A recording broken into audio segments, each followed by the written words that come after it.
Manusia diciptakan menurut gambar dan rupa Allah.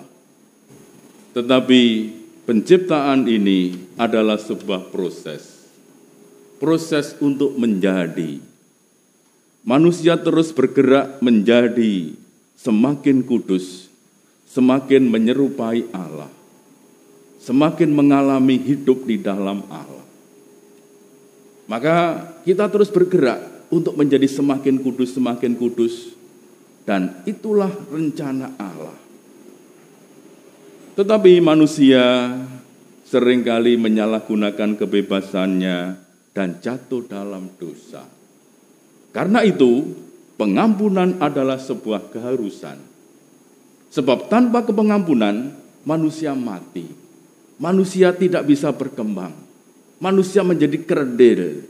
Manusia sungguh-sungguh tidak bisa menemukan hidup yang sesungguhnya. Hanya ketika manusia itu mengalami pengampunan, manusia terus dibukakan kesempatan untuk kembali mengalami hidup kepenuhan di dalam Allah. Dan Allah menyediakan pengampunan itu. Karena itu, pengampunan merupakan ruang yang terbuka, ruang luas. Pengampunan merupakan kehidupan baru bagi setiap manusia. Itulah sebabnya Yesus mengajar kepada para murid-Nya, ampunilah saudaramu. Jika seorang berbuat dosa, tegurlah dia. Dan jika ia menyesal, ampunilah dia. Bahkan kalau dia datang sampai 7 kali sehari, minta pengampunan, aku menyesal. Engkau harus mengampuni. Apakah kita sanggup untuk terus mengampuni orang yang bersalah kepada kita? Ya, secara manusiawi kalau dengan kekuatan kita sendiri, kita tidak mampu. Tetapi kita terus belajar, dan hidup adalah sebuah pembelajaran untuk terus mengampuni. Ini memang tidak gampang. Ini butuh sebuah kekuatan dari Allah sendiri. Ya. Maka langkah-langkah mengampuni pertama-tama apa? Pertama-tama orang harus punya niat yang teguh. Sebagai murid Yesus yang sungguh belajar dari Yesus sang guru kita, di mana Yesus mengampuni semua orang. Mengampuni orang yang menyalibkannya. Bapa, ampunilah mereka, sebab mereka tidak tahu apa yang mereka perbuat. Sebab hanya dengan mengampuni ini, orang-orang tadi bisa tetap hidup, mengalami hidup di dalam Allah.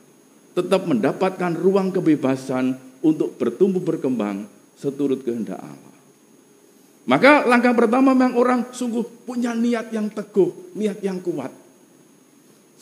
Seberapa dalam kita disakiti, dikhianati, dikecewakan, kita dipanggil untuk punya niat untuk mengampuni. Sebab apa? Allah mencintai semua manusia.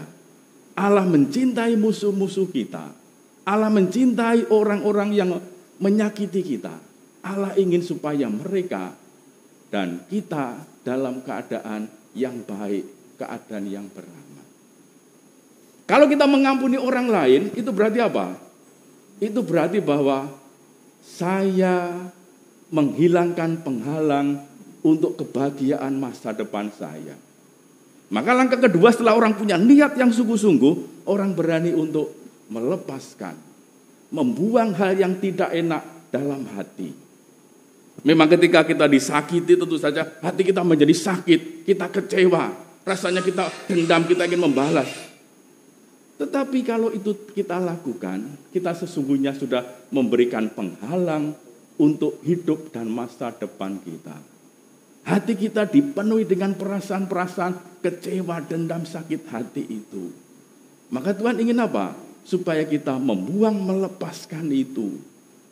Dan hidup memang sebuah pembelajaran untuk terus melepaskan apa yang tidak perlu dan berguna. Supaya hati kita yang amat indah, yang dibentuk Tuhan, di mana Allah bersemayam, hanya menjadi tempat untuk segala yang baik dan mulia yang datang dari Allah. Hati tempat menyimpan segala yang baik, segala karunia Allah. Maka jangan sampai hati kita itu justru dipenuhi dengan perasaan-perasaan negatif, rasa sakit hati, kecewa. itu hanya menaruh penghalang untuk kehidupan ke depan. Maka Tuhan ingin justru kita belajar untuk melepaskan. Dengan melepaskan dengan cara mengampuni itu, maka sesungguhnya kita membuka ruang yang lebar bagi rahmat Allah untuk masuk, memperbaharui, mengubah kita menjadi ciptaan baru di dalam hidup ini. Kita perlu untuk belajar membuang dan tidak menyimpan semuanya itu dalam hati. Maka dengan mengampuni sebenarnya apa? Allah justru ingin melimpahkan cintanya kepada kita.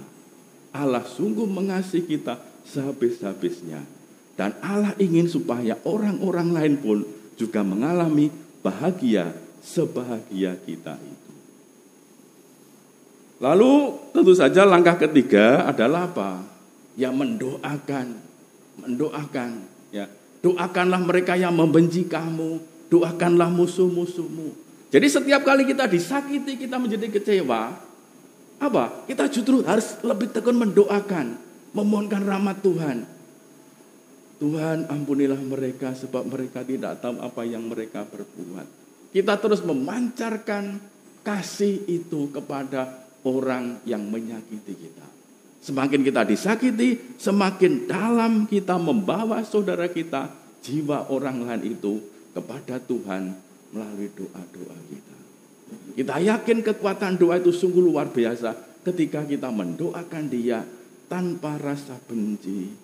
Kita sungguh ingin bahwa dia dalam keadaan baik, mengalami rahmat pengampunan Bapa.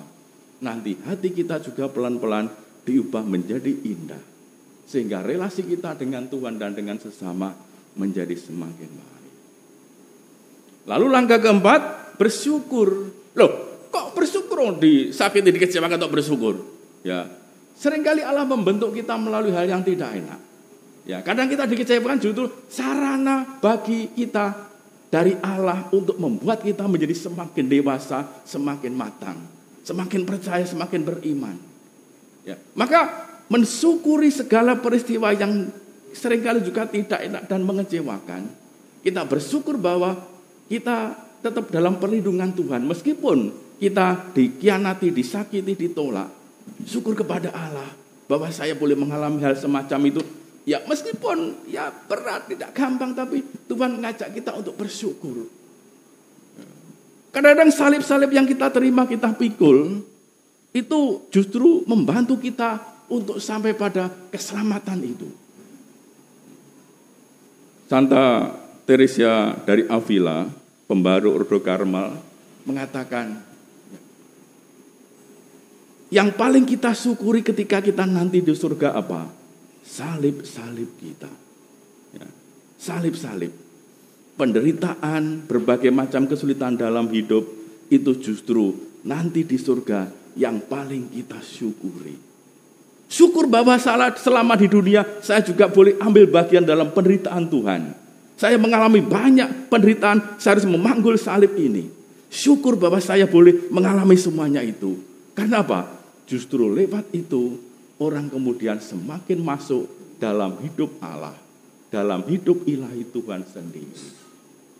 Maka setiap kesulitan-kesulitan dalam hidup, itu justru adalah hal yang membantu kita untuk mengalami kehidupan kekal nanti. Membuat kita menjadi semakin dekat dengan Tuhan. Dan itulah yang nantinya paling kita syukuri. Seandainya hidup kita di dunia ini lancar-lancar, aman-aman saja, tidak pernah ada salib, semuanya ya jalan begitu saja, lancar-lancar. Barangkali kita tidak sungguh bisa mampu untuk mendekati Tuhan lebih dekat lagi. Tidak sungguh bersatu dengan Dia, mengalami perjumpaan secara pribadi dengan Dia. Maka perjumpaan yang sungguh amat dalam, relasi yang sangat dalam dengan Tuhan, itu ketika kita boleh ambil bagian dalam penderitaan dan kesulitan hidupnya. Di sana kita justru mengalami perjumpaan yang lebih dalam, lebih pribadi. Di sana proses pembentukan manusia, ciptaan manusia Tuhan itu menjadi semakin terwujud. Kita semakin menjadi kudus, kita semakin memperlihatkan diri sebagai citra dan gambar Allah sendiri. Maka para saudara, hari ini Tuhan mengingatkan kita, dan ini memang tidak gampang, maka para murid pun juga berdoa, tambahkanlah iman kami. Tuhan mengatakan, kalau kita punya iman sebesar biji sesawi saja, kalian dapat berkata kepada pohon ara ini, tercabutlah engkau dan tertanamlah di dalam laut, maka pohon itu akan menurut perintah.